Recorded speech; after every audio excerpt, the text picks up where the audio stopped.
I can't tell if this cantaloupe is ripe or not. Picture Thanos in the supermarket feeling fruit. I bet I can make half your clothes disappear, woman. Yeah, there you go. Get arrested. Do you have a preference, top half or bottom? All right.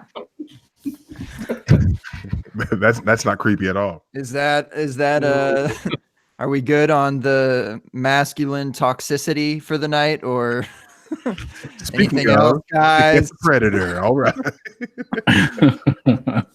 Okay. You're not talking about Sabota.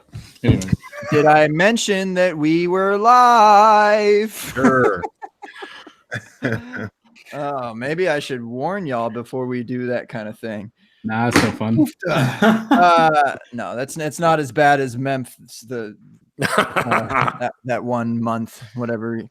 Anyways, I see you and raise you. Yeah, right. Everything's fine. Yeah, we'll be fine. We're live. We're extra live. I thought I hit the live button a little bit early, J Mike, but nope, just about right on time.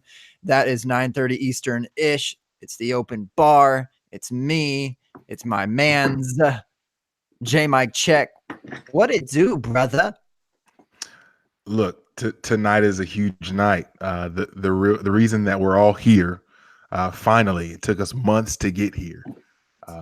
But as everyone is here for Game 5, Nuggets, Spurs, go Spurs, go!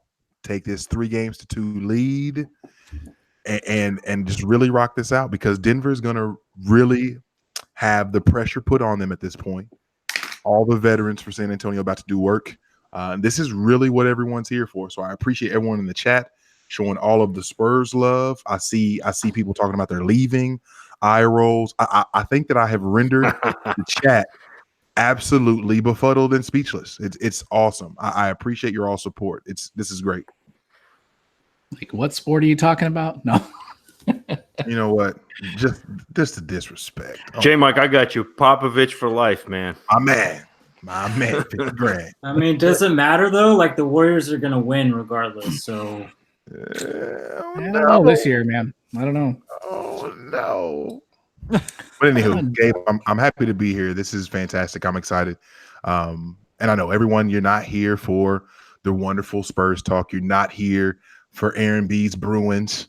I get it. I get it. You're here for the NFL draft and for the extremely smart people that we have. So I'll stop talking. Gabe, you do you.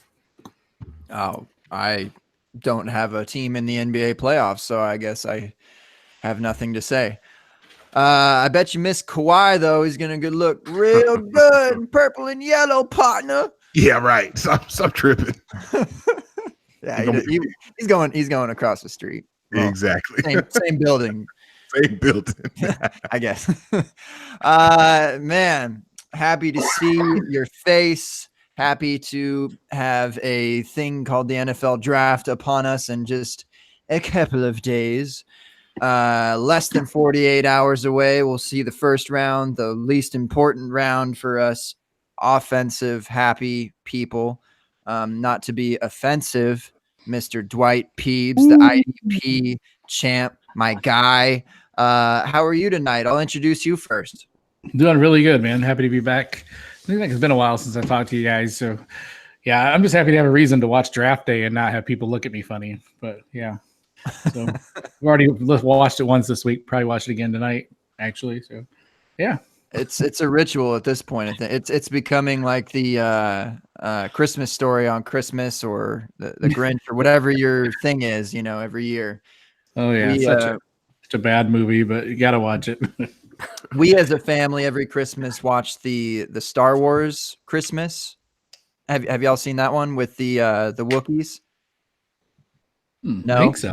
It's old, isn't it? Everyone, if you're watching the open bar right now, leave. Don't leave YouTube. It's on YouTube. Look up Star Wars Christmas or something and look for the whole Wookiee thing. It is, oh my goodness, amazing.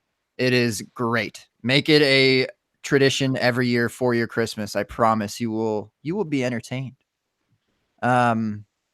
So draft day is what we were talking about, not Christmas. But happy to have you, Dwight.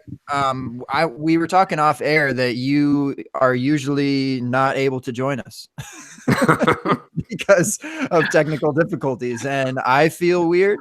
I have a weird vibe. Zen isn't right, but I am happy. Yeah, it feels good to, and now that I've done a couple of my own podcasts, I think I kind of sort of finally got the whole microphone thing figured out. So yeah, it took me a while, but we're good. Can I ask real quick, Gabe? I'm sorry, real quick. Let me cut in with Dwight. Dwight, with how much of an absolute superstar that you're blowing up to be at this point, carrying the mantle for 3 brands. Dynasty Owners Manual, Debbie Happy Hour, your DLF pod now. I'm just curious when Gabe and I will start getting a kickback from just the love when you were just little Dwight from up the street. You know what I'm saying? Before you became like big Dwight, like big white Dwight. Gave you that handle, son. Come on. I'm just I mean when the People's Champ was born, I'm just curious when that's happening. I have kids when I start seeing it. When I start seeing it, you guys will start seeing it. I'm not getting much of anything right now. Okay. So, all right. Just check. Stay humble, peeps. Stay humble. I don't have albums like Gabe and Zach here, so they're the ones that are going to be dropping albums, like full albums on iTunes. So and segue to Zach. I'll hop, skip, and a jump over our newcomer. I'll get to you in just a second, my dude. But Zach, the crab man, the lobster, the crawfish connoisseur, the main man. I feel like I haven't talked to you in a long time, bro. It has been forever, and it is good to be back. I've been stuck in the chat for about 6 weeks. I don't know. I just stumbled into the bar. This is fantastic. It really is good to be here. It's weird to pod without my better half. Not having Kyle here, but it's good to be here with you and J Mike and Dwight. And should I give away I won't give away our other guests, but it is. It's great to be here. It's good to talk some Spurs. I've been really excited about the NBA playoffs.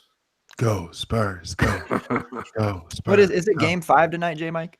Yeah, man. Game 5 in Denver. You said they're on the road in Denver. All right. Okay. On to the next then. On to the next. We have a newcomer to the open bar. His name is Zano. His nickname is Drano. Would you like to explain to the people, to the Peebles, why your nickname is that? Yeah, I'd love to. First of all, I'm pumped to be here, guys. So, Drano. I used to be pretty good at golf in high school. Used to make all these really long, like 30-foot plus putts. If you play golf, it's a pretty far distance, pretty tough putt to make. So eventually, my teammates were like, "Hey, you're really good at putting. Your name is Zano, so we're gonna call you Drano." And that was it. So good putting plus a crazy name equals Drano, apparently, to high school kids. Yeah. To Jake Anderson, he calls it a lag putt when you try to just get close to the hole. Mm-hmm. Zano's just like, child, please. Well, I'm making it. That's why he's Drano and Jake is just Jake. Yeah. Jake Anderson, he gets other names.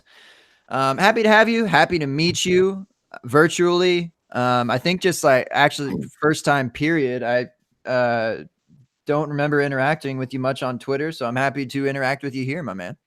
Yeah, same here. J Mike, do you have something to say right away? What is it? Yeah, real quick with Zano, I just want you to know how much already you're appreciated in this show tonight.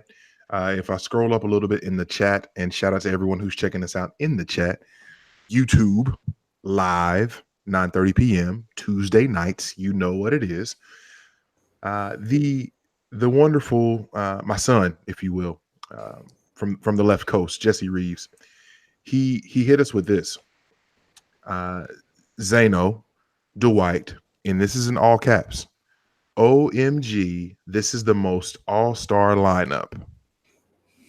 Your first time on the open bar and you're getting the all-star nod, Zeno. How does that make you feel?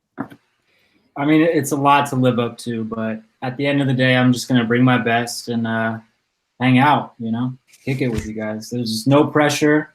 We're all just having a good time until someone says something dumb like, Kyler Murray is going 101 in the NFL draft and the Cardinals are also going to train Rosen. Like, if someone says that, then I can't be responsible for what happens next. Like, that's pretty much it.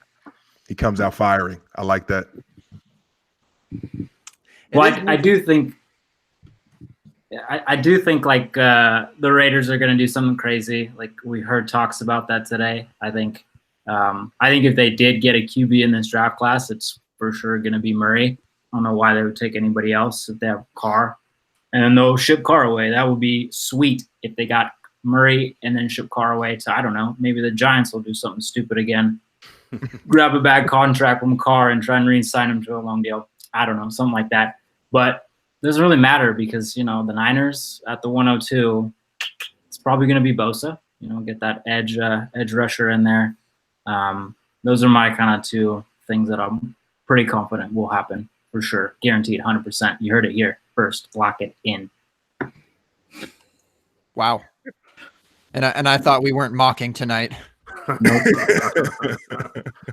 Now people will be mocking us tonight. But with the draft, but seriously, with the draft being this Friday, and before we get into a whole bunch of nonsense that we'll inevitably get to, I'm curious of this. Is there any place, if Arizona does not take Kyler, is there any place that you love to see trade up to get him at 101? Is there any place off the top of your head where you're like, you know what? Okay, they like Rosen maybe, and there's some team's going to give him just an absolute king's ransom to get to 101. How far back does Arizona fall, or is there someone that you'd be like, man, I bet he would be fantastic in this spot? See, I'm not the biggest Kyler Murray fan to begin with. I think he's, I'd like to see a little more. I think the only team that's got the capital and from what we're hearing, is the Raiders. That even have the want to do that. I mean, I know there's some team that can come out of nowhere. A couple quarterback needy teams like Washington. I just don't think they have the ammunition to pull it off. I can't see the Giants doing it. I think it's either the Raiders or the Cardinals. I don't see any other team that's going to come out of the woodwork and get him, honestly. And I think he'd be pretty good. They can't offer it, right? Is that kind of what you mean? Because I mean, the Giants are going to have to give up picks to 2028 to figure that out. Right. And I don't think and as far as them getting Carr, I don't think they can afford Carr. Like they've got so much dead money with Beckham and Apple already. And then, they're still signing guys like Tate to these crazy contracts. And I don't think they can afford Carr. So I don't know how they would get him. I think we've beaten these scenarios into the bushes. And I think it's just going to go all to hell on Thursday night. I don't think anything's going to happen that anybody's expecting. So I think it's going to be a lot of fun. I want the Raiders to do it. I hope they don't make the same mistake. Well, whether you like Kyler or not, kind of assuming, I guess my statement is assuming that I kind of like Kyler, but I just hope they don't make the same mistake that the Jaguars did. And I'll say it again, I don't think Carr's the guy. I think he's going to be a little bit better version of Bortles, but I just think that if they pass it up on it this year, they're going to miss an opportunity and wish that they had done it and be looking back and be like, shit.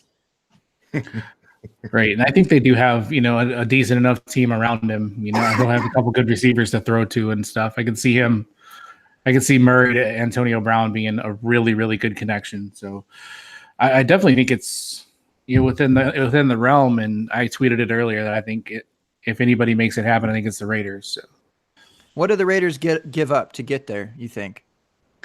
I put in the tweet, I said 4 and 27. They might have to do like a second or third Right. also. Maybe next year's second. You know, I was they've gonna got say they might do like 4-27 and then next year's first or something. they've got the capital to pull it off, you know, and then you would think they would get something in return for Carr, at least a third, you would think. So yeah, and they seem like they've gone into this off season with this bold kind of mentality, you know, like they're just going to start shaking shit up. You know, they traded Khalil Mack for almost, I didn't think it was much, but they definitely look like they're trying to make some moves, and I why not? I just don't know what Mayock thinks of Murray, and I'd be curious to think, because he's always been kind of an old school type of scout, so I'm not sure what he would think of Kyler Murray running his team. So. It's strange to me to think of NFL teams building around the quarterback first. So, like, I mean, you talk about Oakland trading up to do that. Well, now you've depleted what you can put around him. I mean, you were pig spit last year in terms of winning. And all right, so now you've traded Derek Carr for a third.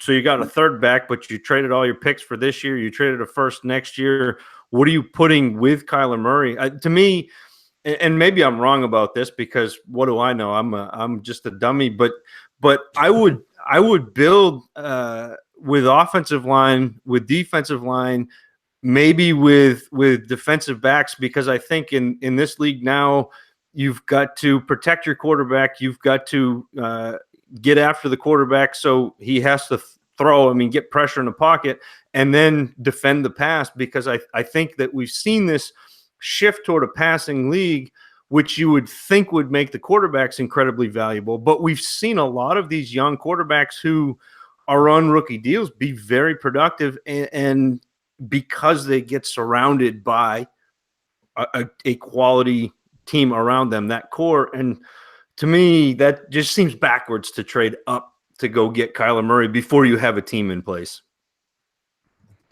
I absolutely wholeheartedly agree. I think they could do a lot more with that for the 27.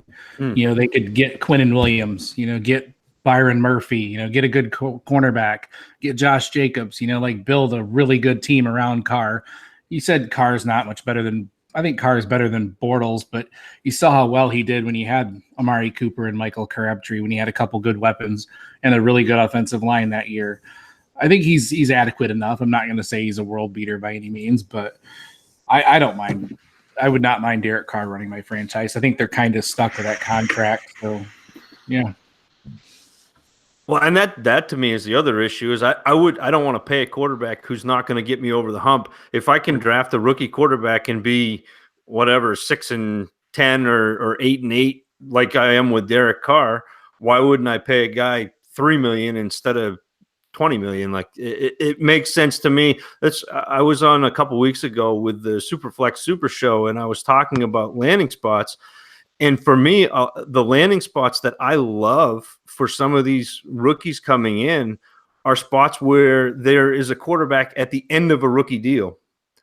And so why bother paying them? Why bother re-upping somebody like Jameis Winston, who hasn't gotten you over the hump? Someone like Marcus Mariota, as much as it hurts me to say that because I like Mariota. But some of these guys who haven't proven that they are going to win you NFL games, why pay them when you can get the same-ish production from the next rookie coming in and paying them on a rookie deal? Right. Tampa Bay would be an intriguing spot for Murray if he fell to 5. That would be. Ooh. I saw that down there. I'd like it. I mean, I don't think that's out of the realm of possibility either. I mean, not just Murray, but even if you like Haskins, fine. If you like one of these other guys, like I could see that being a spot where why not? Why not throw a quarterback on a low money deal in behind Jameis Winston, make Jameis prove it. If he proves it, great. You haven't lost out on anything. If he doesn't, now you've got a chance to rebuild around a young quarterback, which gives you cap flexibility. Yeah, that'd be intriguing. I have not heard that, and that I like that. I like that a lot. and one of those things where if you're kicking the tires on Kyler, what do you? So say you let Jameis walk, they let the linebacker walk who just got paid, I think by San Francisco. I can't remember.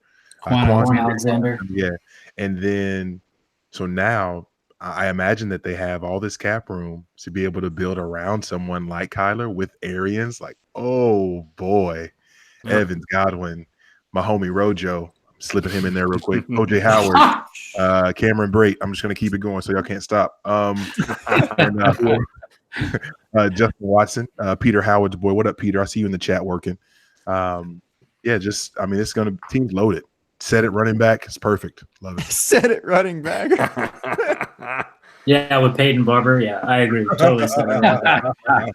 Nice. Zeno, why don't you go flush yourself somewhere? Gosh. No, never. I love Peyton Barber, man. I'm standing on top of that hill for sure.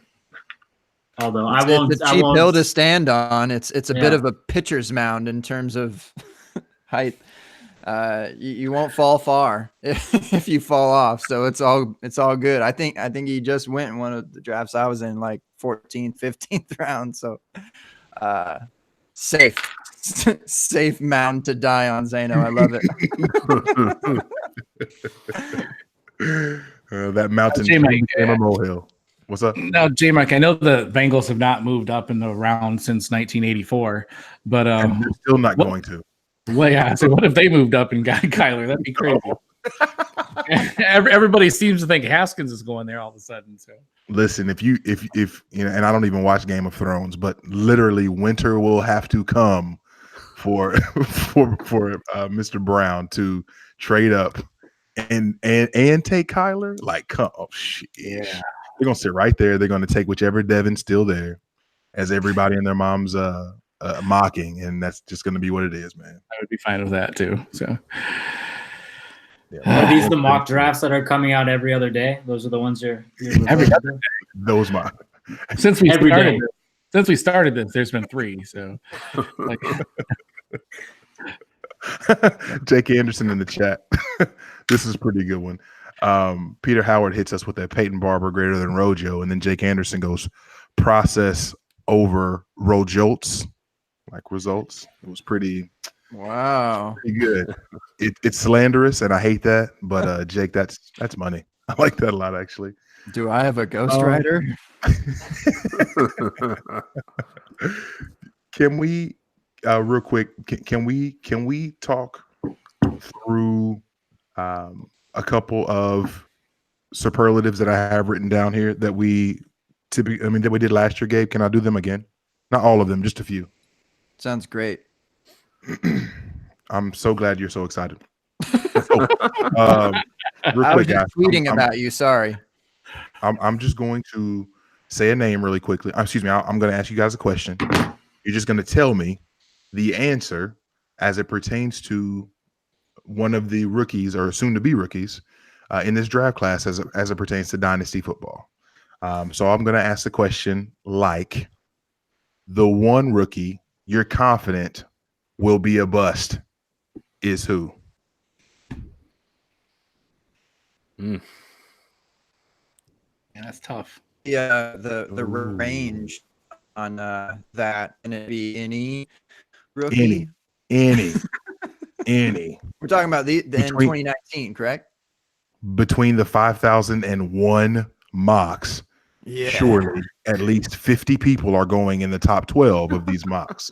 So you've got a pretty wide range. Shout out to Jake Anderson. Pretty wide range as it pertains to who you can choose from. So pick one. Riley Ridley. Ooh, I like that. Just obvious one for me. Yeah, I'm not going to hide my dislike. I do not like Hollywood Brown. I just don't. It's too much John Ross in his game. Too much. I just don't trust him. I won't own him anywhere. So. Yeah, I agree with that one. I've been kind of beating Hollywood Brown about the head and face any chance I get, talking him down.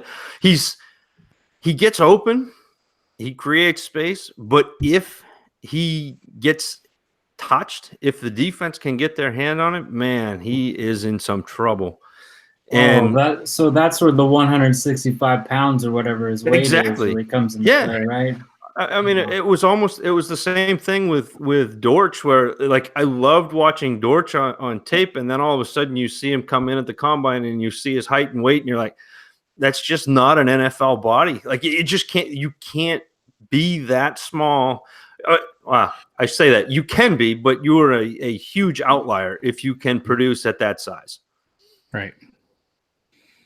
Yeah, I was actually just messing around with one of my prospect models. It's just a stupid decision tree right now. But it was interesting because whenever I added in like those sorts of combine measurables, Hollywood Brown immediately popped out. Like the model was like, this guy sucks. He's not going to be a star. There's no way. And whenever I like, leave out measurables like that, he comes in and it's like, he's a solid, he could be an NFL top 24 guy. But yeah, once the measurables are in there, it's tough. It's real tough to get him. Anything like him. It's funny because we've got this John Ross phobia. I think we saw that, and to me, I see the John Ross, but there's also some Brandon Cooks, and so it's this weird. You've got to figure out which side of the fence you fall on, and for me, just him being as small as he is, when Cook struggles, it's the same reason Brown struggles, but Brown is 15 pounds lighter, and that just it really I can't do it. I can't do it. Right. And there's a lot of mocks that have him as the first wide receiver going still, And he probably will be. I don't get it. He's got he's fast. He's put some film. That's fine. Like he's got what NFL teams want, and you've also got to think about it too, because and I fall victim to this because I think of things in fantasy all the time because that's what I do. He may be better for an NFL team. He may be able to stretch the field. He may be able to, get some verticality, which leaves you, the kind of the width of the field open, the middle of the field open, which is beneficial to an NFL team. He may be a guy who gets downfield like Brandon Cooks did for the Patriots a few years ago. And even if he wasn't catching the ball, he's drawing pass interference, which doesn't do a bit of good for us, but it does to an NFL team. So maybe that's part of what they're seeing. Right.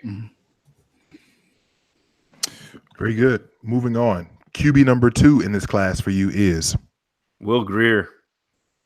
Patriots 32. What do you think? Let's go.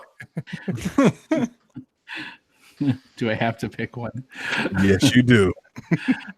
And Gabe, you didn't give me your bus, by the way. Oh,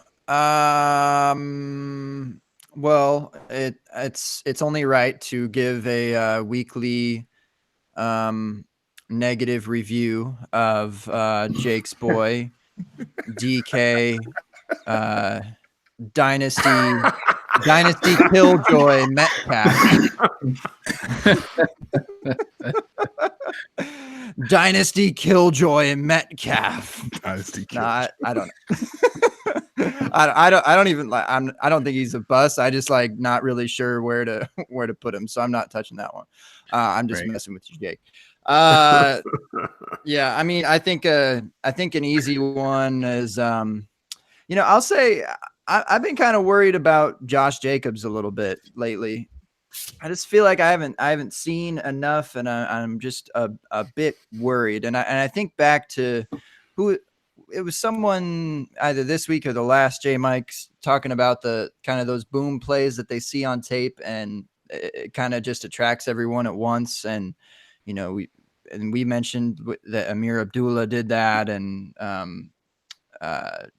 Clowney did that, and and Clowney's fine, whatever. But I don't know. Like, I think people grasp those and hang on to him pretty tightly, and I'm just not sure if we've seen enough of Josh Jacobs, and I'm more curious about landing spot rather than just saying that he'll be good.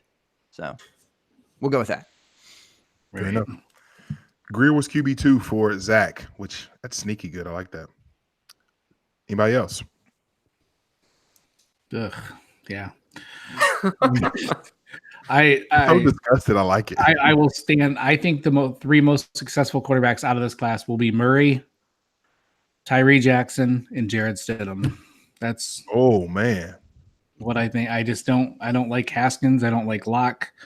I don't like Greer. I mean, they've all got good traits. But I don't like them. I just don't like what I saw. Can you tell me why you like Tyree Jackson? I just think I the don't raw- say that mocking. I just don't know. Yeah, you like the athleticism that he has, and just he's one of those guys that's going to take a couple years, though. It's going to take the right system. He could easily just land in the wrong team and never ever see the field and be out of the league in 3 years. So he's definitely volatile, but I like a lot of the things that he does. So yeah, I think the right team could mold him into something very good. So that's but Buffalo's already got a quarterback. yeah. See, that's just it. Team that could do that. Yeah, I don't know, man. Just one of those hills I'm on right now. So I don't like this whole quarterback class as a whole. But yeah, Zeno. I mean, I got to go Haskins. I feel like he's going to have the draft capital. It's going to make him solid, even though I don't really like him as a QB prospect. I like Zach's one, though. I think Greer is going to be pretty sweet.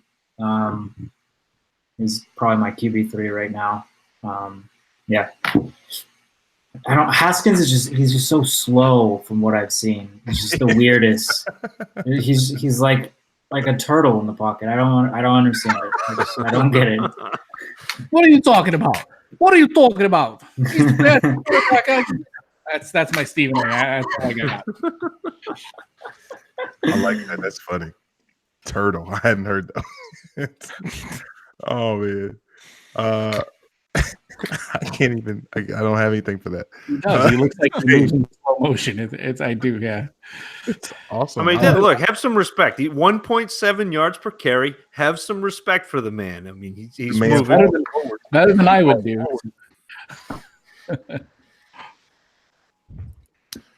Bungie. Yeah, QB2.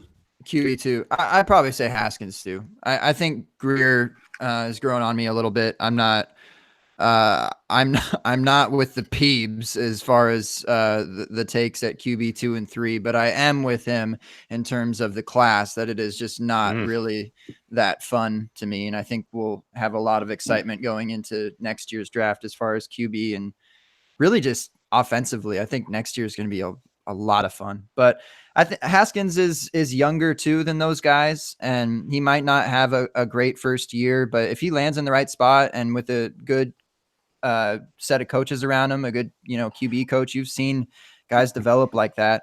I think he is a bit slow. Footwork's not amazing, but he's a pretty accurate passer. So I like Haskins. I really think it'd be fun to see him honestly land in Jacksonville and, sit behind Foles for a year or two and see if he can develop into something. I think it'd be fun. Noted. Moving forward, the one guy that you'd have on one of your 20-something Dynasty League teams, Dwight, the one guy you want on every single team. Well, Deebo Samuel, man. My co-host Andrew really turned me on to him. And he was kind of hampered a little bit by injuries in college, but just when you watch him on tape, he's such a good receiver. Like his moves, his hands, he's just very complete. He's getting some buzz. He's starting to kind of climb up the charts. And the more I saw of him, the more I like. I think he's one of the more sure wide receivers in the class. This draft is so team dependent. That's why I think the mock drafts drive me crazy more than anything, because I mean, especially the fantasy mock drafts, because honestly, it's going to be all out of whack next week, man. It's like I've got articles to write next week, and they're going to be fun. Finally knowing where all these players are, the N'Keal Harry, the DK Metcalf, these David Montgomery, finally know where they're at, it's going to be fun. And some of the mock drafts have them going just terrible places. Like everybody's talking about Baltimore being the death, of whatever wide receiver that gets there and stuff like that. And Tennessee's getting wide receivers, and that's also, I think, kind of a death trap spot. So, yeah, but I love Deebo. I have him on a couple teams already, and I will get him as many as I can. So. Zachary. It's funny to me that Dwight didn't mention my player when he's talking about guys who are really landing spot dependent. We want to know, because I think AJ Brown may be the one guy in this draft that can go just about anywhere and be successful, because I think he can do such a myriad of different things in terms of offense. You've seen him be inside. You've seen him run out of the slot. You've seen him create his own space. You've also seen him slide outside when DK Metcalf went down and produced there. Whether you like it or not, you saw him outproduce Metcalf for a couple of years there. And this is not a knock at Metcalf. Jake, stop.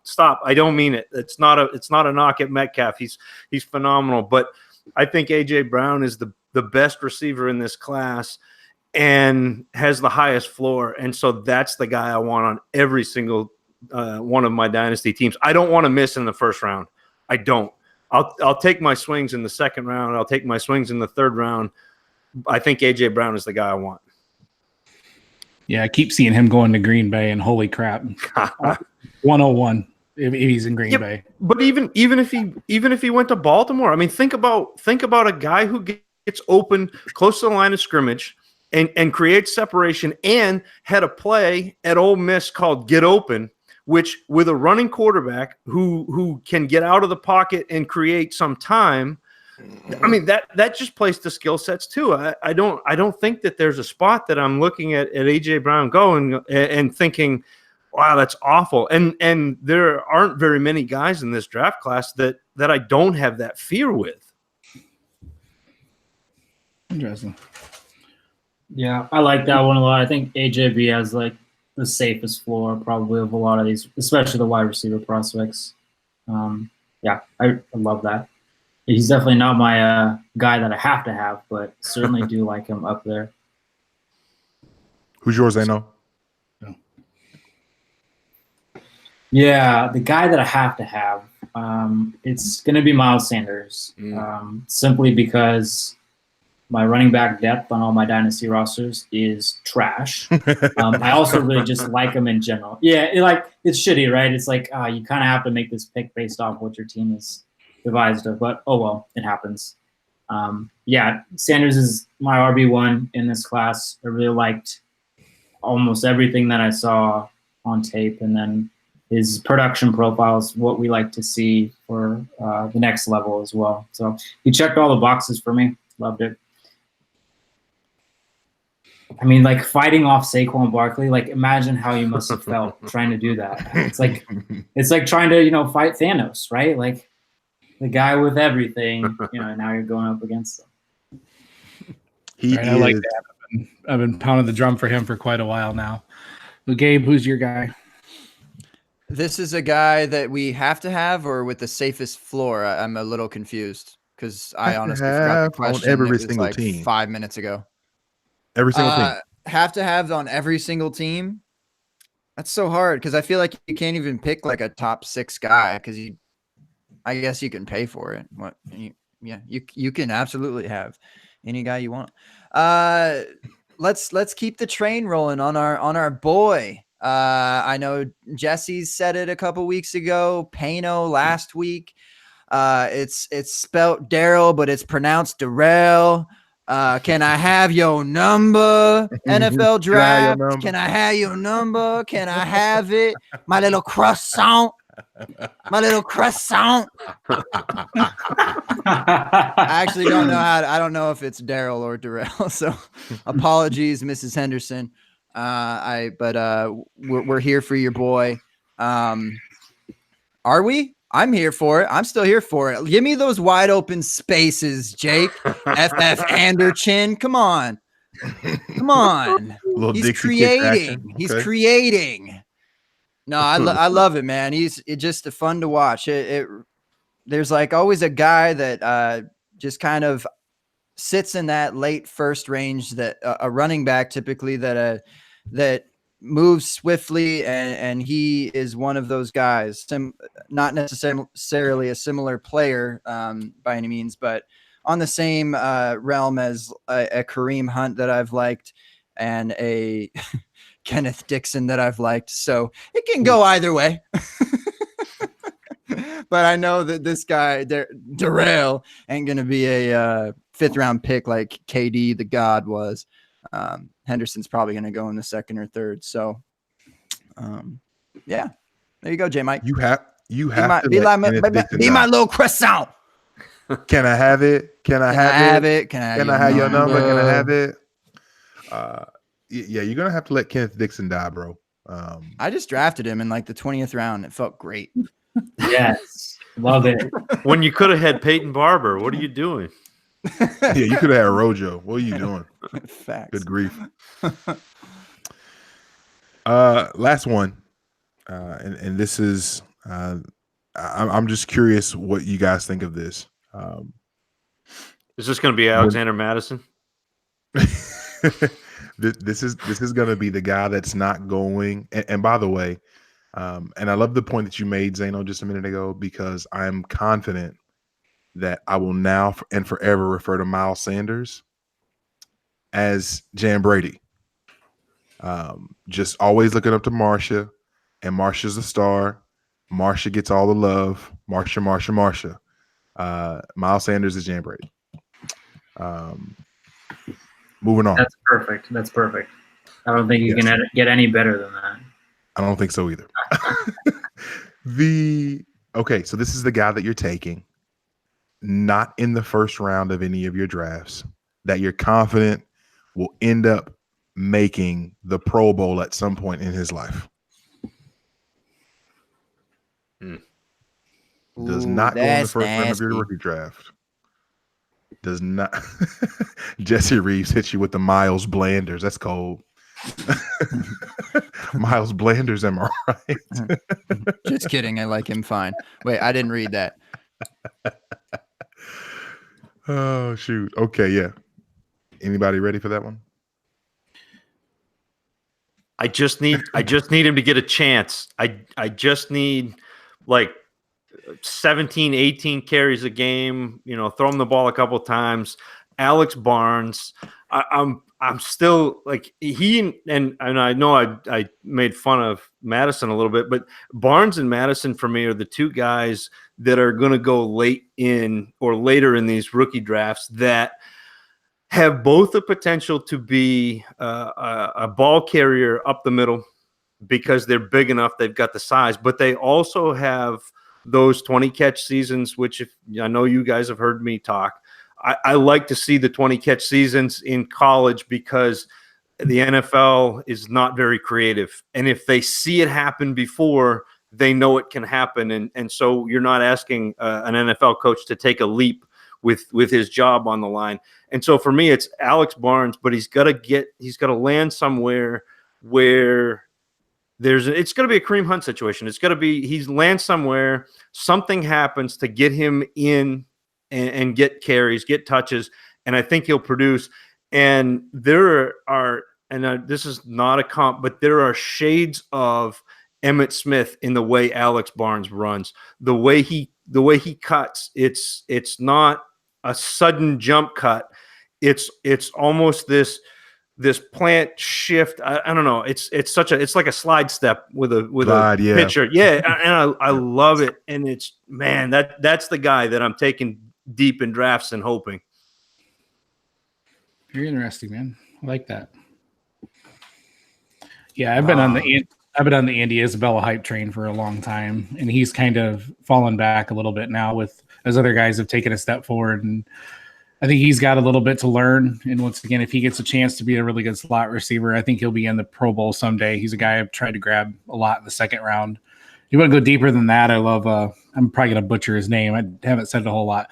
Kahale Warring, the tight end from San Diego State. I think he's going to go 5th or 6th round, and I could see him being a legit starting tight end in the NFL. Just crazy athletic, makes these insane catches and stuff from a tight end spot. Big guy, everything you'd want in tight end, just a little raw.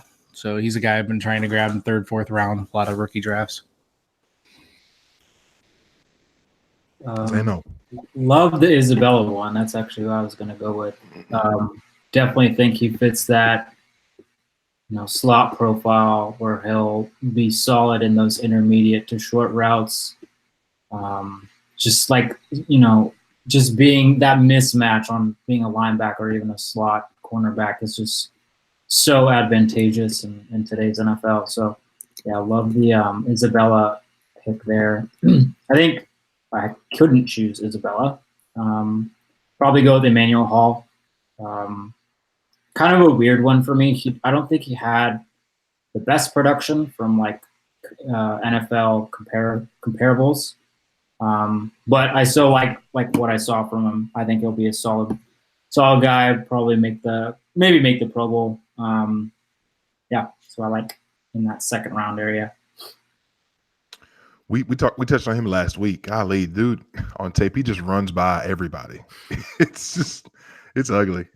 He just runs by people over and over. If Drew Lock was good, that would have been really fun to see. Gabe, you have last one in the chamber. What's the question? Pro Bowlers? What are we talking about? The NFL draft? We're talking about practice. J-Mike's trying to get you to say Benny Snell. I know. That's what he's doing. He's fishing hard for that. Yeah. Not a game. I'm serious. Is it a Pro Bowler that we're talking about, though? That could be a Pro Bowler someday? Somebody that would go second round rookie who can be a Pro Bowler. Yeah. Do you think? Yeah, you take like in the second round of the draft or later, and you'll think that they'll end up being a Pro Bowler. Of the NFL draft or a rookie draft? Rookie draft. Does Hawkinson count? He's probably close. If you're in the league with Tyler Gunther, then no. Yeah, he's probably end of the first. That's probably not fair. Well, if you're in a 1 QB league, Kyler is probably he's probably late first. Stop trying to sneak the easy way out, man.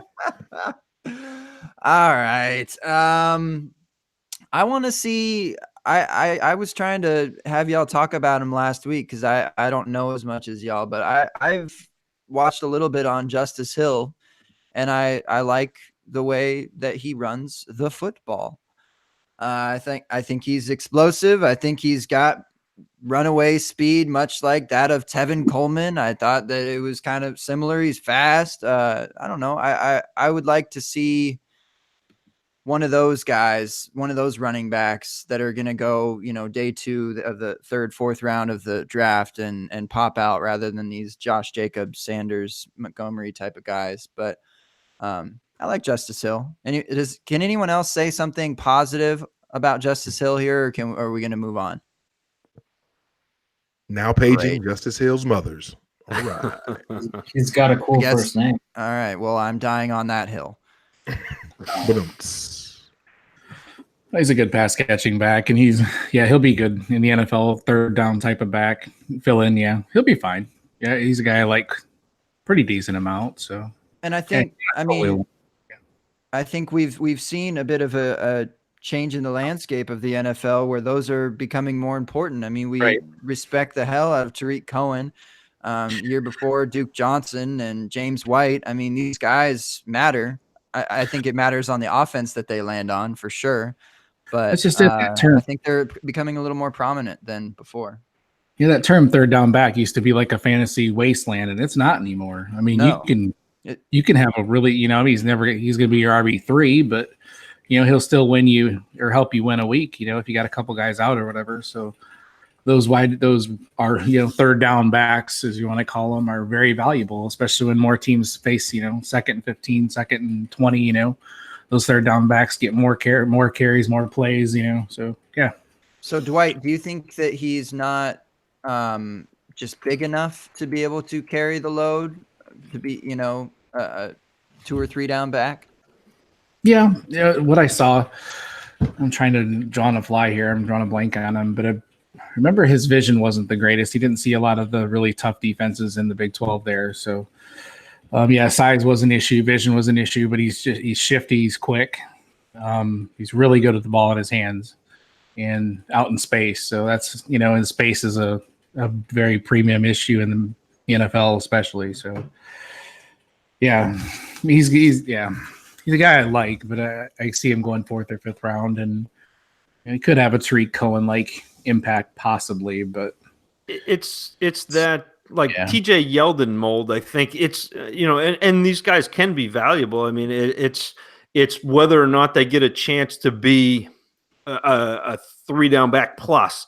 Guys like Justice Hill, Trevion Williams, even Darrell Henderson. I mean, there are a bunch of these guys in this class that could be something valuable for fantasy, especially like it has to be PPR, but they're going to they need something to happen in front of them. They're not just going to come in and take over a backfield, but they're interesting dart throws. And I have notes on Justice Hill talking about how, he's got the ability, the quickness to run inside. He's dangerous in space, but he gets straight up. And because he's 5'10", 190 pounds, he's going to get just crushed when that happens. So he's not your ideal, bell cow. Plus, I guess you're right in the fact that if he is, what y'all are saying, if he is going to be that 3-down back, it's probably going to be an outlier, just considering, the type of running backs in the past that have been hovering around 200 pounds. Like, we're not looking at Jamal Charles, Right. but those are also the type of guys that win you championships in Dynasty, because they're on the end of your bench. Nobody paid attention to him in a rookie draft. All of a sudden, someone gets hurt in week 14, and you run, Damian Williams to a championship or whatever, whoever it is. That's the type of player that you can get in a rookie draft, especially this year where everyone is trying to trade out of this draft. There are some upside plays. Yeah, absolutely. Totally Pro agree. bowler, J. Mike. Lock it in. Convinced he is the next Jamal Charles. Justice Hill, you heard it here first on the open bar. What are the chances Kelvin Harmon sneaks into the second round of rookie drafts? Oh, not if you're in my league. Greater and greater and greater. Not if you were in my league. What if he drops to like the late third, fourth round of the NFL draft to like the team you don't want him to land on? then maybe, but I just feel like by the time it's all said and done, I feel like one or two of the tight ends are going to go. We're going to get probably the top 4 wide receivers that people love or like a lot, between DK, AJ, Hakeem Butler, and I'm missing one, Nikhil. All of those guys are going to go. So that's half of the first round there. We haven't mentioned Kyler in Superflex. We haven't mentioned Locke or whoever else may go early that may shoot into the first round. That gives us to 8. And then the running backs, right? So your Hendersons, your Montgomerys, your Miles Sanders, your Josh Jacobs. That's 4 right there, right? So I think it's plausible between Kelvin Harmon, guy I like a lot, and sneaky guy who might be coming up boards faster than I don't really know why. All of a sudden people love him now, but I like JJ Arcega-Whiteside. And he's a guy that I think is going to go in the second round too. But I like both of those guys quite a bit. That'd be a hell of a start. Because you mentioned those 12, and that's not even including Hawkinson and Fant, who should be in that 12 as well. So, it's just so funny. Yeah, tight end premium. I think, those guys could go 6-7 area. So, I like that. So, Harmon's a guy I was really high on early in my process, like in January, and then the more I saw of him, I just he's a guy that does a lot of stuff good, but nothing great. I know you hear that a lot in this class, unfortunately. But he's a really good route runner, and a lot of things, he catches everything. He's got great hands, and some guys had him as high as 1, and then just kind of through the process, he kind of got faded out of the mix with, DK killing it, and everybody else stepping up. It's just he got sifted back, and he's one that could fall middle of second, late second in your rookie drafts and be damn good wide receiver in the NFL. So. That 4.6 buried him right at the combine. The 4.6, and then the vertical that wasn't great either. Yeah, just kind of meh, But there was a lot of meh. It felt like in this draft process. So. Definitely. I mean, you mentioned Arcega Whiteside. If Harmon's the late first guy and Arcega Whiteside's the mid second, I mean, as far as body type, all these guys have this, prolific body type for a wide receiver, like between 6'2" and 6'4" and like 220 or whatever. Like, if that's kind of where you're looking at, and I feel like Arcega Whiteside at least tested a little bit better. I mean, swing on that instead. He's going to be cheaper. Right.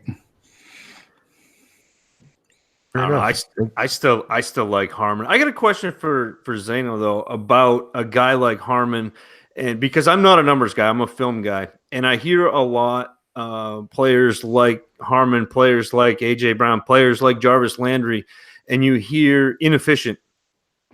And to wrap my head around inefficiency with a guy catching the ball short, and is it inefficient in an NFL context, and we don't care about that as fantasy players, or is it inefficient fantasy and we should care about it like a slot receiver?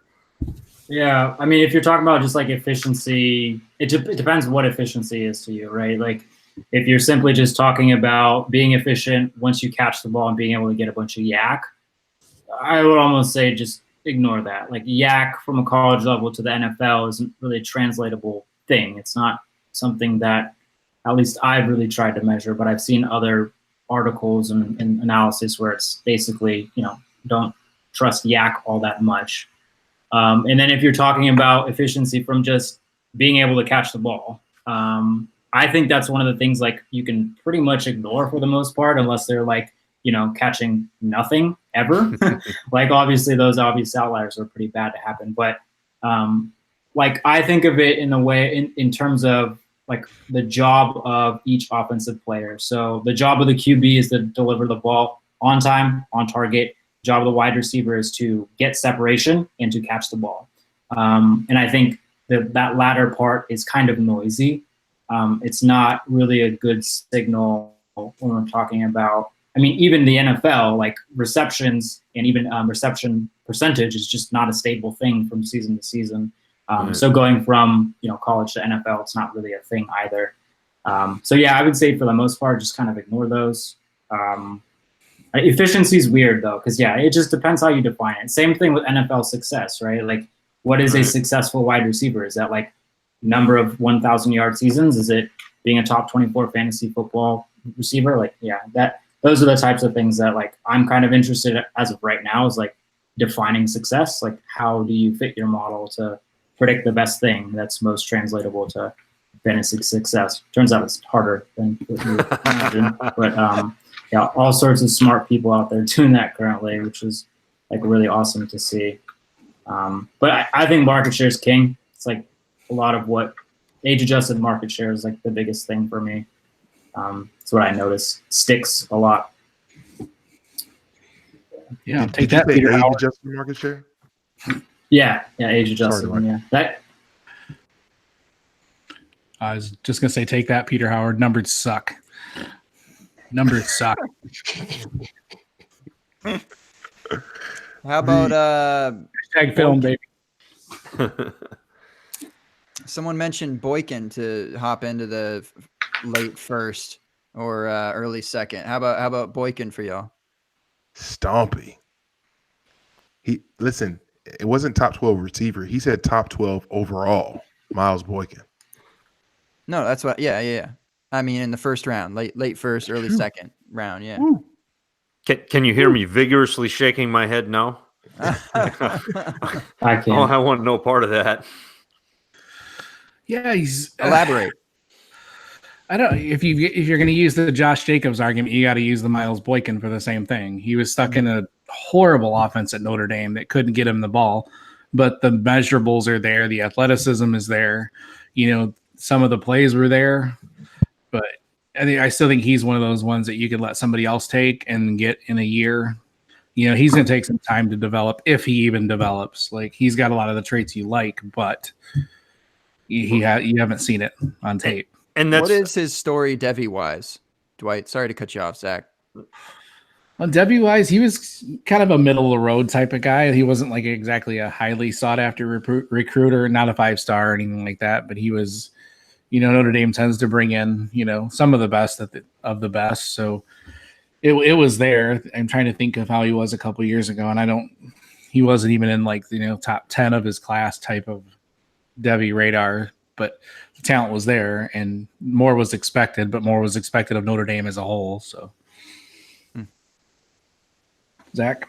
No, I think that for me, it's a matter of, if you have to take him top 12, I want no part of that, because I don't know enough about him, and I don't know enough to project him.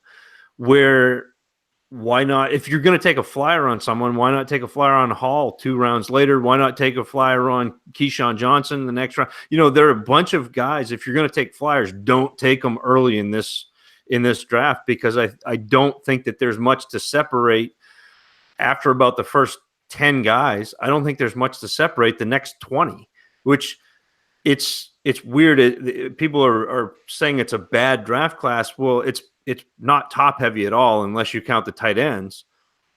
But there's a lot of depth. There's a lot of those guys who they might be something.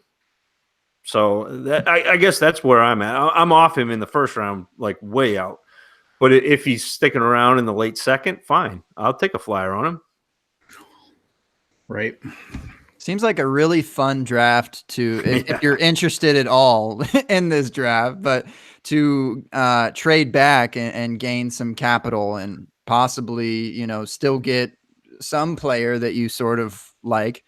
Because I feel like, I don't know, all around the hit rate on all of these guys is just super low. So, whether you're in the top 5 of the first round, you trade back to 10 and gain a 2020 first or whatever it is, and then you're in the second round and you trade back to the third and you get another second for next year. So it seems like that is super ideal for this one and possibly profitable.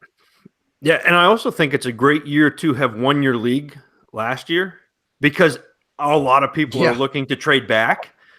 And you can assume a little bit of that risk. You don't need that guy. You can trade up and take DK at 101 or 102 or 103 and not worry about him being a bust. But if he's Julio Jones, you just crushed it for the next 6, 7, 8 years. Where if you lost your league and you're sitting at 102, 103, maybe taking DK is not the answer, because there's a big risk associated with that. So I think that both are true. I think that if you're in the top, it's a nice draft to trade back, because there's a lot of chance to pick up extra pieces that could have potential. But if you are sitting in a catbird seat, man, this is a great draft to trade up, because everybody wants to trade back. So just go against everything I just said, Zach. No, do both. It depends on where you're sitting. No, I agree. Like you said, if you win, trade up. If you lost, trade back. Okay, that's the one. Unless you can draft N'Keal Harry and then do that, have fun. Do that. He's gonna be good. Do that. Here's your N'Keal Harry, no matter what.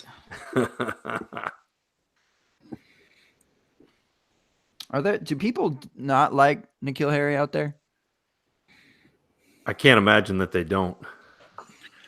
I think I've seen maybe 1 to 2 tweets about like, oh, I don't understand the N'Keal Harry love. Someone explain it to me. And then it's a huge mess of comments of just haters saying, you're so dumb. You got to love N'Keal Harry. He's the greatest thing ever. And then the original tweeter will be like, okay, I kind of get it now. We just have a bunch of insane people who love N'Keal, I guess. Well, but he's the guy that right now the metrics and the film both, like, I don't love how he separates deep, but holy cow, he can win inside of 15 yards. And so whatever, if he can't separate deep, he's big enough that he can win deep without separating. So he can do both. You know, the metrics, I know Peter Howard just loves him. I mean, it's this merger. It doesn't happen very often where we can walk hand in hand and sing Kumbaya, you know, the film grinders and the metrics crowd. But this is where we're coming together. I like it. That's funny. That's true. Kumbaya. Chicken or crow, chicken and crow, chicken and crow. Who says you can't have both? Zeno, you made a point, and I've forgotten it at this point. I had this question burning in me for the last 5 minutes after you had talked. Okay. It was something in regards to efficiency, just trying to be able to, for us, dunces, when it comes to trying to be able to parse through a lot of what actually matters from an efficiency standpoint. What aside from I think, and again, I tried to write it down, but I still butchered it. You said age adjusted market share, correct? Yeah. It's the stuff that Peter is always looking at. So aside from that, and I think that this just goes back to when you were talking about like what constitutes as a breakout. I can't remember who was making this point, but they were saying, hey, a breakout basically becomes anyone who poses as, let's say, a wide receiver 2 or better, in which case we just saw last season the breakout of D.D. Westbrook, who I think he was right there on the fringe of wide receiver 2, like wide receiver 22 or something like that this last season. I'll look it up here in a second. But what do you think? Like he can do that. He can break out per se and then never do anything else again, and technically would count as a hit. And I guess I have a hard time rectifying that in my soul. Like, oh, D.D. Westbrook like was a success per se, if that makes sense. So Yeah. can you help me understand like what that looks like in terms of someone being like someone breaking out, or like what should matter? Yeah, I think like you're touching on is like, again, how do we define success, right? Like the one-hit Yeah. wonders, like are those truly successful archetypes in the NFL, or are those people that we should be more aware of in figuring out that maybe those are not good players that we should like be focusing on? I don't have the right answer. I don't really know as of right now.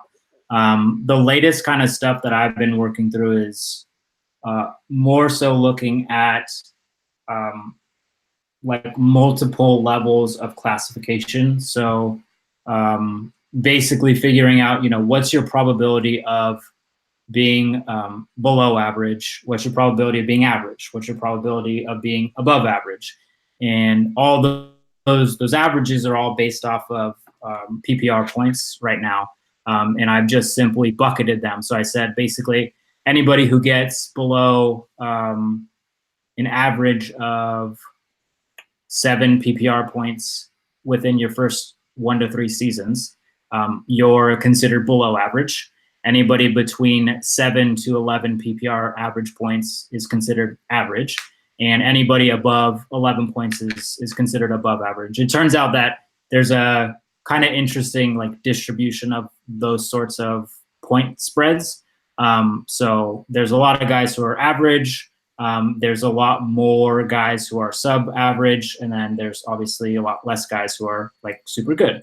In any event, like just measuring that, I think is a solid route in terms of like defining success. But like again, it's like I'm picking arbitrary numbers, Right. so they're kind of based off some analytical distribution, but they are kind of like me just saying, hey, like, what do I want out of my dynasty wide receiver in the first 3 years? Like anything less than 6 points, I'm gonna be pretty pissed at you. Anything in between, 6 to 11, I'll be okay. I won't be super happy. I won't be mad. And anything above 11, I'll probably be pretty pumped about. So that's kind of it. And yeah, and you can also say like, well, let's define success as just simply the number of 1,000-yard seasons, and you can model that like just simply the number. So basically we would say, what profiles are giving us a higher number of those 1K seasons versus which are not giving us those types of seasons. But yeah, it's kind of weird. I mean, I think when we start talking about like the top X% or the top like 12, the top 36, it's starting to get a little too arbitrary for me. And I tend to like kind of back away from that. But like at the end of the day, it is kind of useful to kind of understand how these different prospects are profiling relative to those, even though they're arbitrary cutoffs and benchmarks, they are benchmarks and cutoffs. So they're a solid anchor point, I guess, is kind of what I'm trying to say. So I'm hearing trade out for Tyler Boyd. I see you, Eitan, in the chat. So that's what we're doing. We're just trading out of this. Tyler Boyd, let's go. Yeah, love it. Tyler Boyd's my man. No. I think that's really good because, and as something that I've taken to heart of late is just the saying from Jalen Rose. It's kind of funny, but it just makes so much sense when I think about it. Is that happiness is a function of expectations, and so whatever our expectations are for these rookies, for these guys that we take on, a lot of that will frame how we view them in the now and how we view them moving forward. Yep. So a lot of it, I think, even probably has to do with confirmation bias. But you explaining that just now really helped me connect dots. Like, oh, like it like you said, pick an arbitrary number. Like you can land wherever, and wide receiver 25. Well, I mean, he was one away from 24, but he doesn't count as a breakout. But technically, did he do better than you thought? Because he ended at 25 when he was ADP of 47, or. So I think that that was super helpful. Thank you. You made a dummy like me feel pretty good about what that looks like.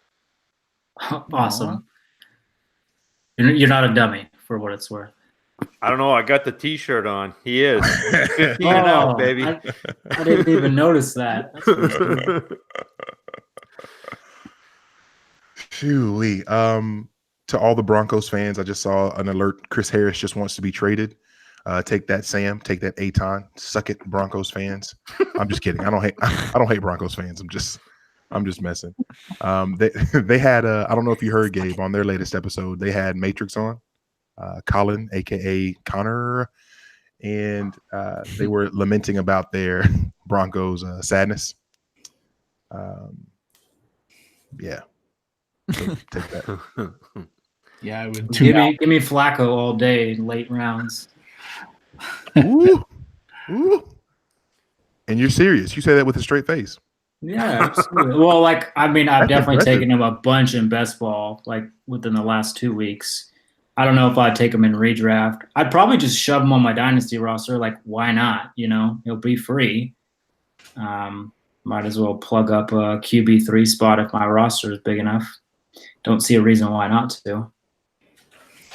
Yeah, he's probably QB as far as active NFL QBs, like QB 32 or 30, 31. I don't know. I'll take Bortles. Take Bortles over Flacco. Man, that Broncos team is it's some scary hours, I'd say. I do not trust. And with you saying that, Gabe, I'm so glad you said that. In a league that I'm in with Zach, actually, the 12 Olympians, shout out to everybody in that. We had a startup. I actually took your boy Cortland Sutton in the startup. Well, he'll be fine. Receiver. Well, I actually just traded him to the homegirl Casey. What up, Casey? I traded him to Casey for the 104 because I literally want anybody in the top 4 over him. Yes. Were we about wrapping up the show, or at this point you usually say you're all out of bullets, right? I'm just busting your Suttons. I'm fully loaded, homie. Where does Cortland go for you in this draft? For anybody, everybody, shout this out. I'm curious.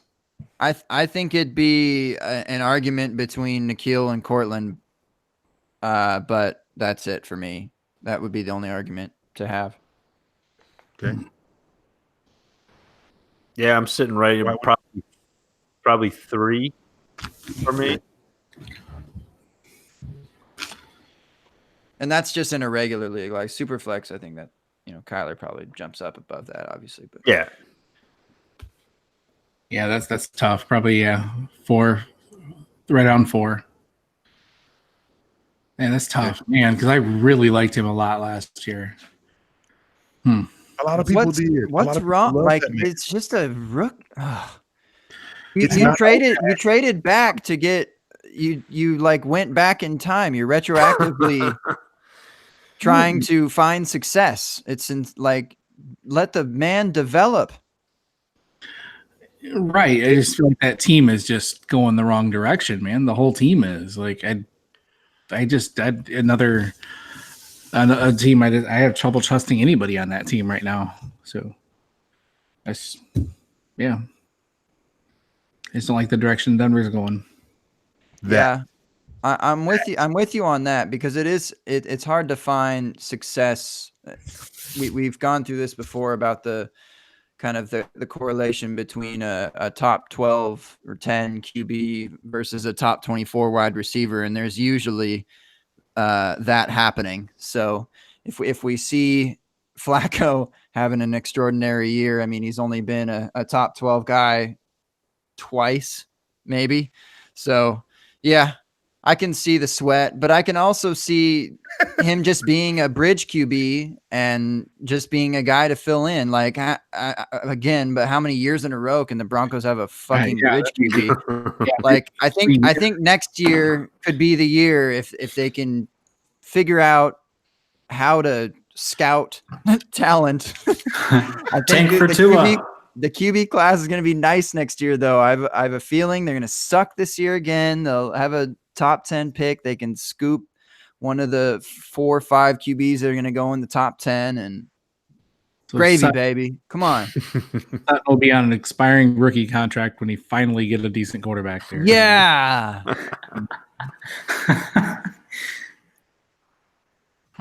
Makes me so sad. You have fun. You have fun with Kelvin Harmon, J. Mike, or AJ Brown, whatever you're doing with your second round wide receiver, whatever, J. Mike. How disrespectful. Yeah. How disrespectful. Yeah. You know Is the chat saying anything? Are they mad at you or anything? Can we like? No. Hey, what was the Cortland Sutton question? Are they all silly people too? We got a Christian Kirk is greater than the 103 is greater than Sutton from Peter Howard. I love it. That's Peter's like balls deep in Christian Kirk. So As they know, the question was where would you put Sutton in with this year's class? Like if he was in this year's wide receivers, where would you put him? Yeah, I would probably take Nikhil over him, and that's probably it. But it would be tough.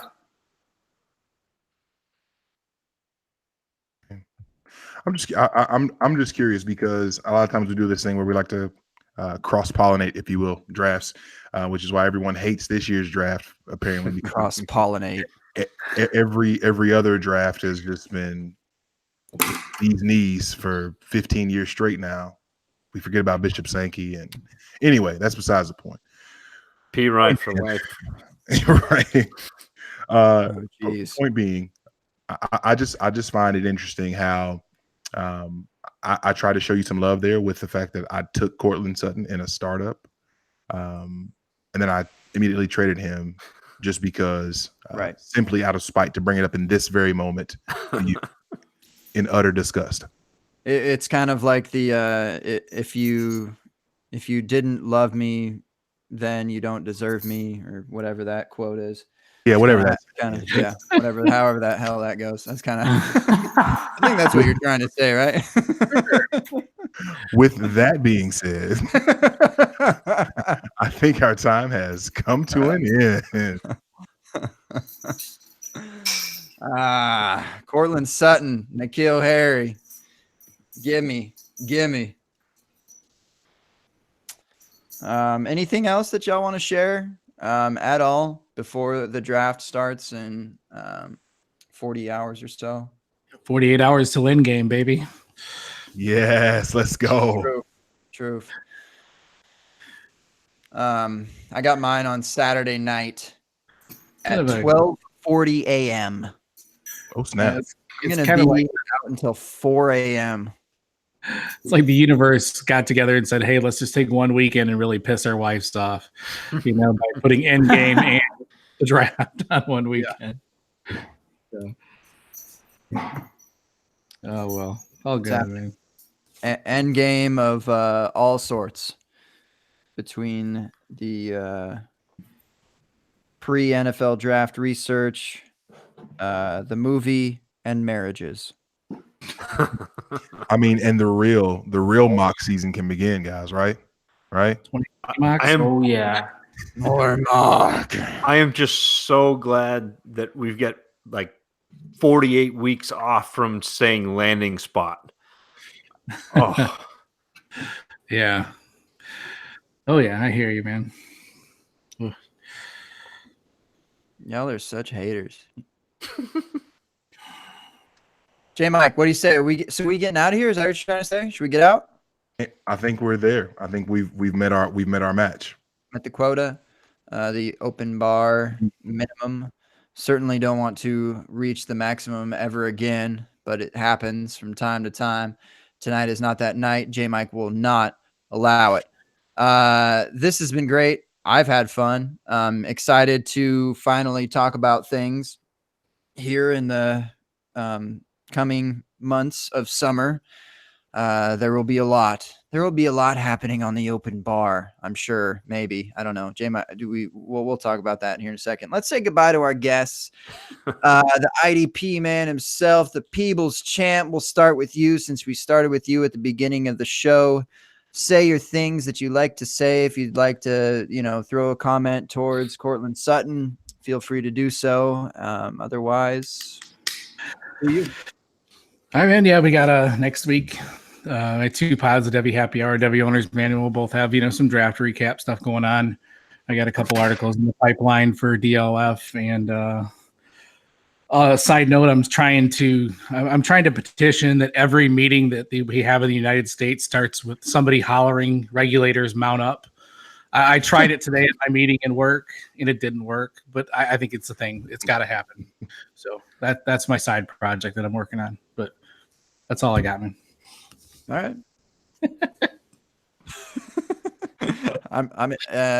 Please update. In my head, it sounds good. Damn it! All right. No, please update us on how that goes in the coming Mount up. One of the better things that Dwight does though in our incredibly famous Kamikaze League, every day around lunch-ish time, he comes out with just one of those Voxer recordings, and he just finds his old school jam of the day and just gives us about 30 seconds of gold where he's just going in. And it's become a staple of my day. So Dwight, never change. Never ever change. Stay gold, Pony Boy. Stay gold. like bars. He's throwing bars at you. No, today it was a mystical shake it fast. Okay, It's like a throwback on the local channel, and yeah, it's fun. Good times. Love it.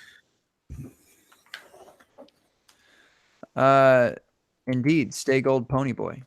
All right. Who else? Same order. Zach, the Tacit Assassin, 13. You and Kyle have been doing shows every week. You really talk about landing spots. Those are your favorite things. Covers it. You can add anything else if you'd like. no, you hit it. You hit the nail on the head. That's us. The Dynasty Dummies landing spot is golden.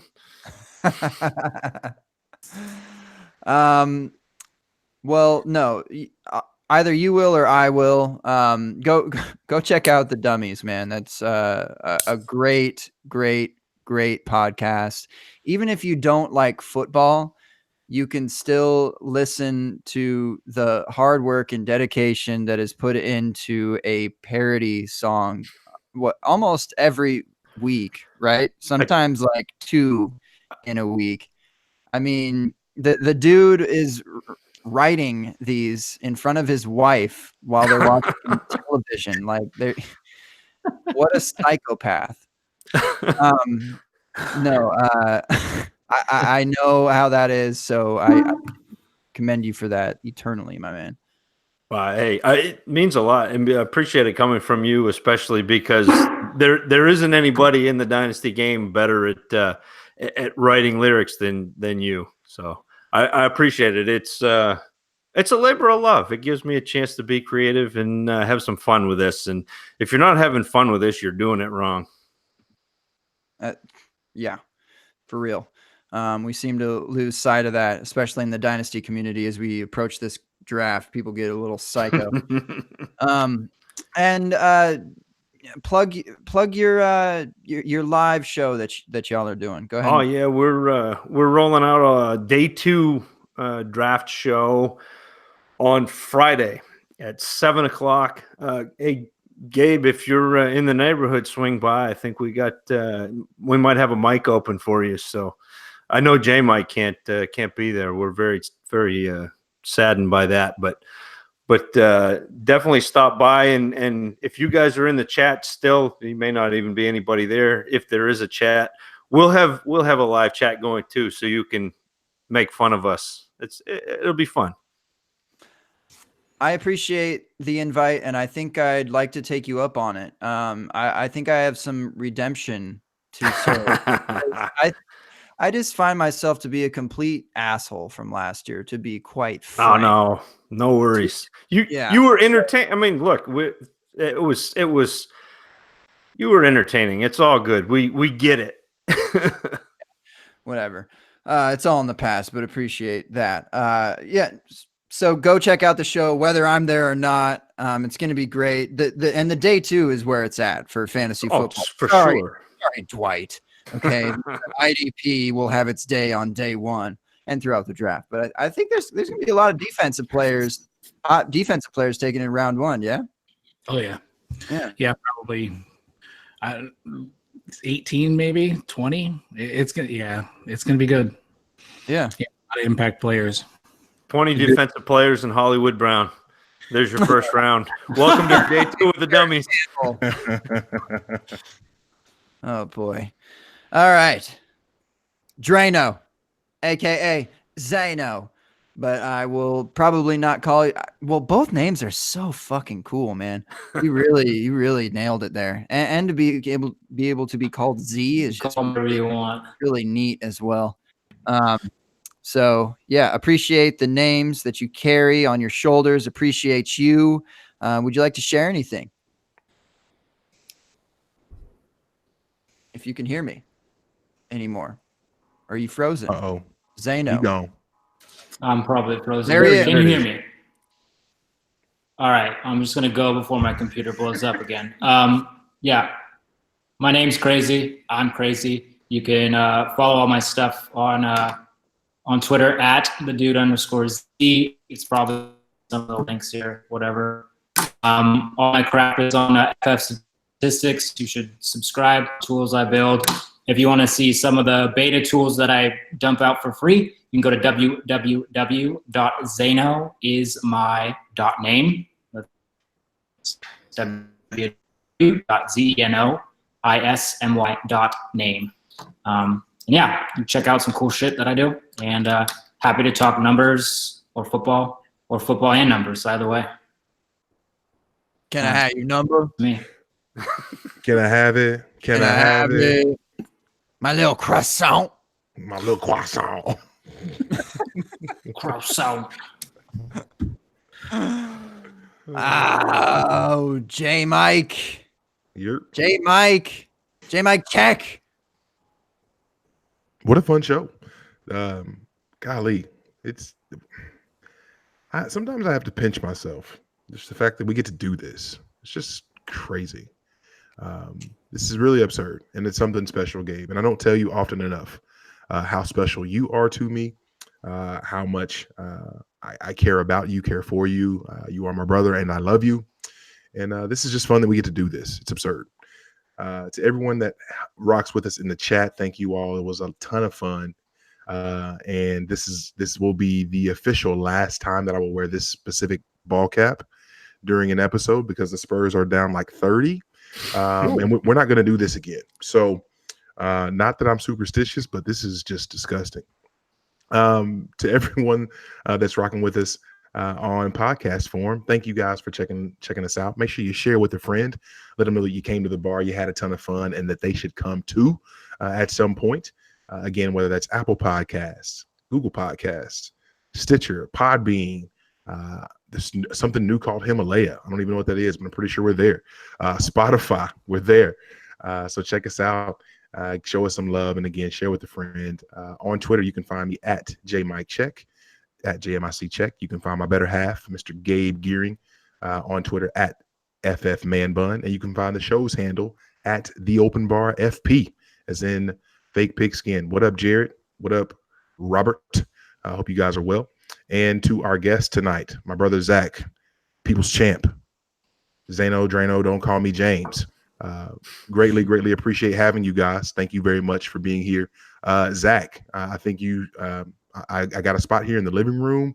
You can just crash out. We'll see you again next week for the double dip. That sounds like a plan. Next week, we'll be able to break down all of the fun from the actual draft. So, Gabe, without further ado, my main man, take us home. Go check out 15 and Out, aka the Dummy Blitz. The Dummy Blitz. Dummy Blitz. Bow, now, now, now, now. That's a podcast. Short little podcast from J Mike. Little intro from Zach, the other Z in this group here. Just because J Mike won't ever say it. The man is perfect. So good to be with you this week, my brother. Looking forward to the coming weeks, especially after the draft, so we can talk about things, talk about the Jacksonville Jaguars. Let's go. Talk about what's next. Dwayne Haskins, come to thee. Or Kyler. I mean, let's go. Do it. What else? We have a store. The Open Bar. .storeenvy.com. We put things out there sometimes. The Wubba Lubba Chub is still in effect. We got some teats. We've got some Girl Clout cookies. They really do, man. Those Girl Scouts do it for clout. All right. Facts. And we should have done one for Anderchin. That's what I might go and I need to go and do that. Give me your chin, Jake. Give me your chin so I can throw that up there. And I should have done one for the feet too, man. We got head, shoulders, knees, and toes. God, we had so many opportunities. Yeah. Undefeated. Yeah. No, we just love to have fun on here. We don't know what we're going to come up with at the time. It just happens and it's flowy and it's great. But you will only catch the freshness if you come here live with us and kick it in the so-called chat. I was kicking in there a little bit. I was watching people. I just wanted to see if people, were talking good things about Hill and Sutton, just trying to make myself feel better, really. But come check us live. And if not, check the podcast. That's fun too. But live is certainly more fun. What else, J Mike? Do we have a show next week? We got a show, right? We do. We've got guests and all. Like I said, Zach will be back. Really? We want to let everything out of the bag. I mean, letting them know Zach will be back is like, I think that might be enough. That's definitely enough to bring everybody back. We'll tease. We'll save. Yeah, we'll tease. We'll tease the guest by guest. Every 48 hours, we'll release another guest. People will be on their toes. Release the hostages. Well, great. I haven't even looked at our guest list, but you're coming back with us next week, Zach? Yeah, I am. Just walk out behind the bar, pound on the garbage can a little bit. I'll wake up, walk back in. We'll do it again. Yeah, along with the takes. Were the takes coming too, or just you? I mean, I don't know if I have takes, man. I All right, that's it. Intros, I do those. I've been working on them. I swear.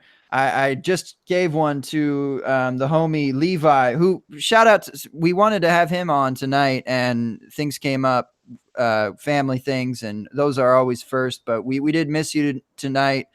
We hope to have you on in the future. Hope that the Dynasty Yak is going well, especially with that new intro. Go and check that out. It'll be popping up here soon, and other intros coming soon. and more open bar episodes coming soon, and big things coming soon. It's 2019 and the open bar is taking over the world.